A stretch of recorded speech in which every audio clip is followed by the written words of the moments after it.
Oh boy.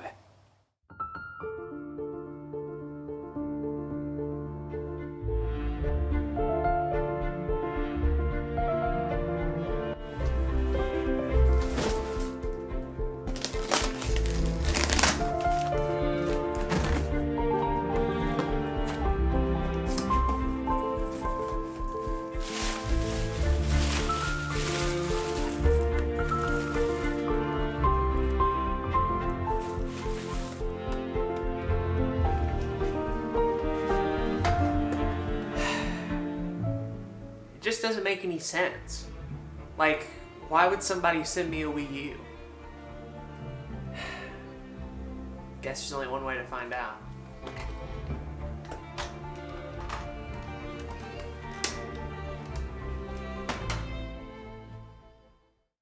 Oh, man. Maybe I should turn it on? Let me turn it on. No. No, I can't. I can't turn it on. What if it's a trap? What if I push the button and it explodes or something? Or what if it's just a prank, right? What if it's just Ethan or Zach or Jay? I don't know. Something seems off about it. I don't know what it is, but it's giving me really bad vibes. You know what? I need to take my mind off of this. Let's think about something else. Let's talk about a piece of media, right? That's what I do around here. I talk about media, right? Let's see. Over the Garden Wall. Yeah, I love this special, and I haven't reviewed it before. So let's talk about it. I think there's something to be said for efficiency in storytelling. It feels like nowadays there's so many long stories that just feel dragged out to an unreasonable length. You know what I'm talking about. The multi-part film sagas, the never-ending shonen anime, and the 10-season TV epics with multiple hour-long specials. Long-running series can be fun, but they can also be tiring and typically lack a satisfying ending. They're more focused with continuing their stride rather than ending on a good note. Sometimes what I'm looking for is something short and concise. Sometimes I'm looking for something with an actual ending. Sometimes I'm looking for something like Over the Garden Wall.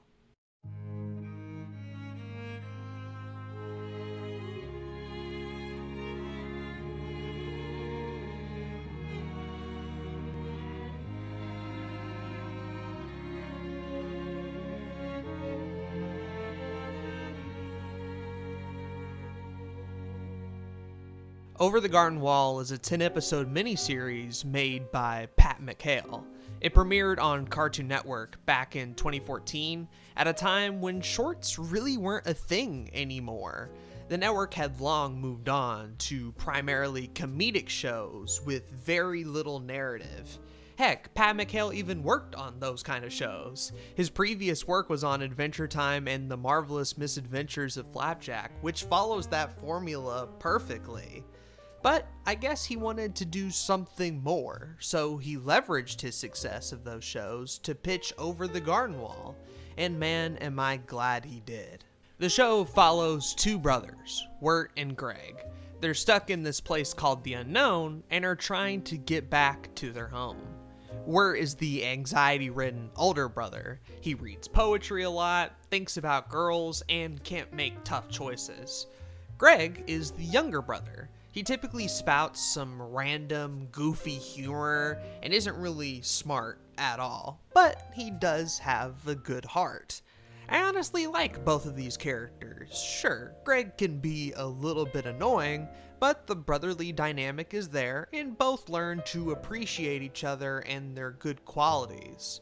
It also helps that they're voiced by some top-notch celebrities. Yeah, Wirt is voiced by Elijah Wood, Greg is voiced by Colin Dean, and we even have Christopher Lloyd here, who plays the manic woodsman as he tries to find fuel for his lantern. Now, normally I don't care about celebrities in animation. In fact, I actually kind of hate them.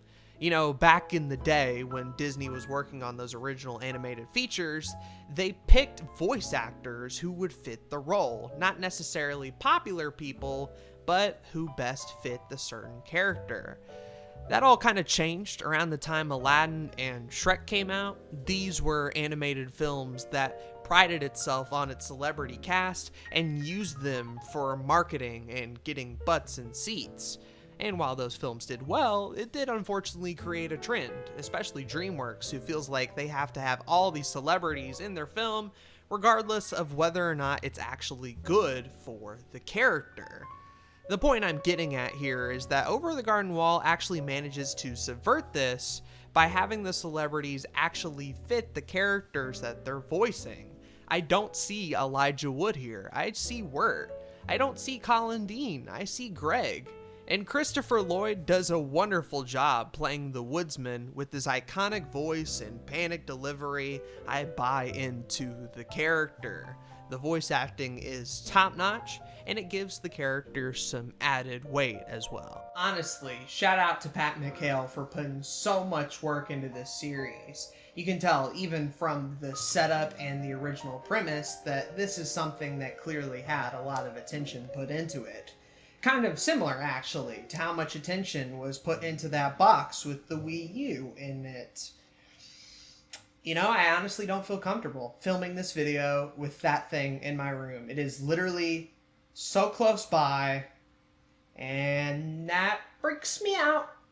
Freaks me out a lot. Okay, let's talk more about the show. Man, I can't believe I've gone this long without talking about the art style. It's absolutely gorgeous. It invokes this 19th century feel. The backgrounds are super detailed and look like they come straight out of a Disney film. They're that good. The characters, on the other hand, aren't that detailed. They're definitely more simply drawn. You can almost take them out and put it in a modern Cartoon Network show, and you probably wouldn't be able to know the difference. That character design might be disappointing to some, but I feel its simplicity makes them properly stand out from the detailed backgrounds.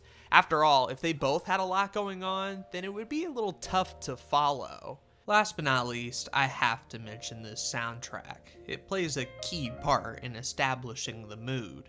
The prelude especially gets me invested just from those first opening notes. Its somber tone perfectly captures that Halloween atmosphere the show is striving for. Thankfully though, we also have some more lighthearted tracks, like the ever-iconic Potatoes and Molasses. Greg ends up singing this to a bunch of sad farm animals, and yeah, it's cute as fuck. Some people have called this song annoying. I say those people are heartless. The last track we have to talk about is actually my favorite from the entire show, Over the Garden Wall. This tune comes from Greg's surprisingly talented frog. They're playing in a band on this cruise ship, and it's just so nice and cozy. If I need one song to put me in a great mood, this is the one that does it for me. The atmosphere is nice, the music is pleasant, it's all pure sensory overload. Unlike the Wii U, which very much was not very good at its time.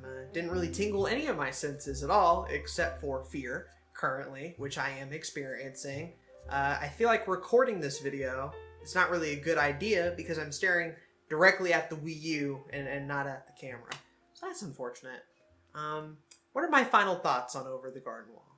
The thing that impresses me about Over the Garden Wall is its efficiency in storytelling.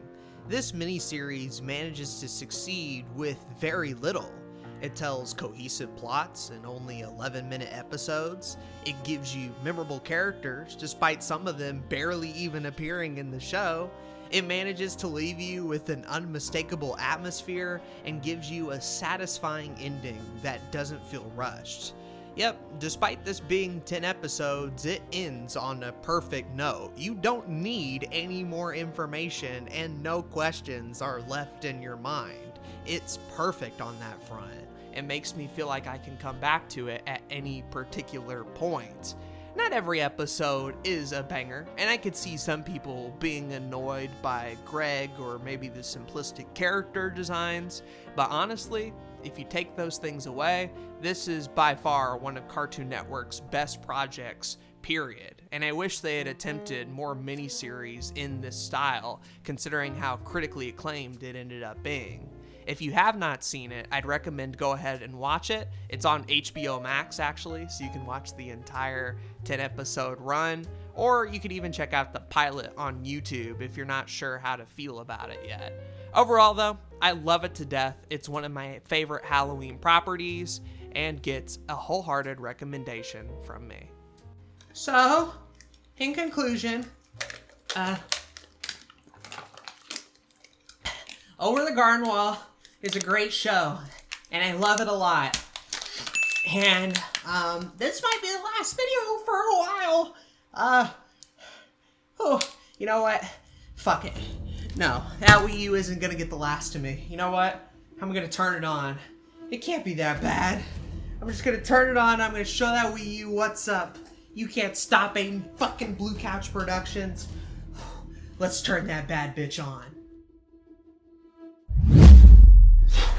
Oh God, well, it's possessed. Hey man, why you over here waking me up and shit? That's very disrespectful.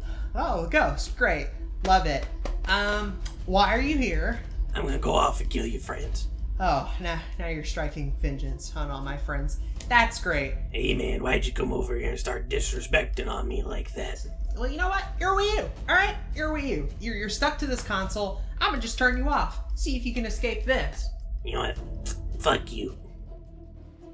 I think I'm safe. It's turned off.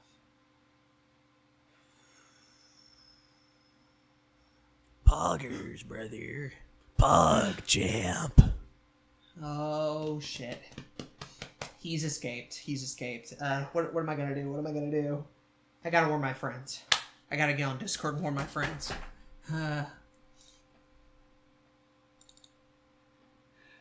What am I gonna tell them? What am I gonna say? Just be calm. We'll just casually bring it up. Nothing bad will happen. Alright, let's call Parker. Let's call Parker first. Parker's a good friend. We'll just call him and tell him what's happened.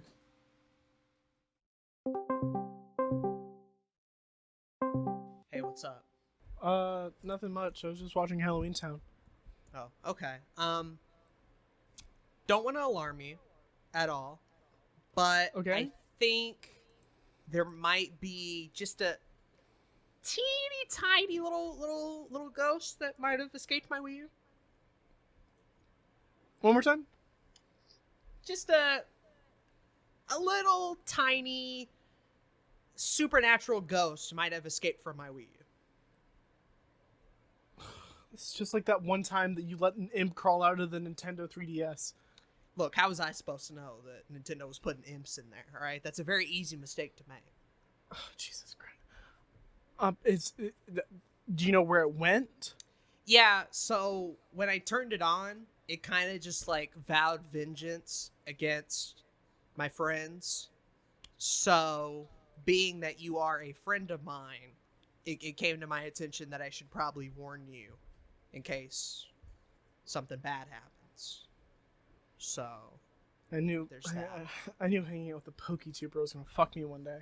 Look, I know it sounds suspicious.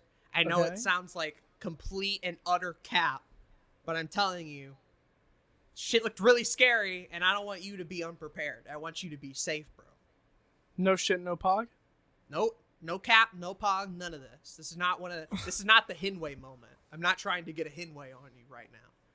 There's a legit ghost out there, and I'm kind of fucking scared.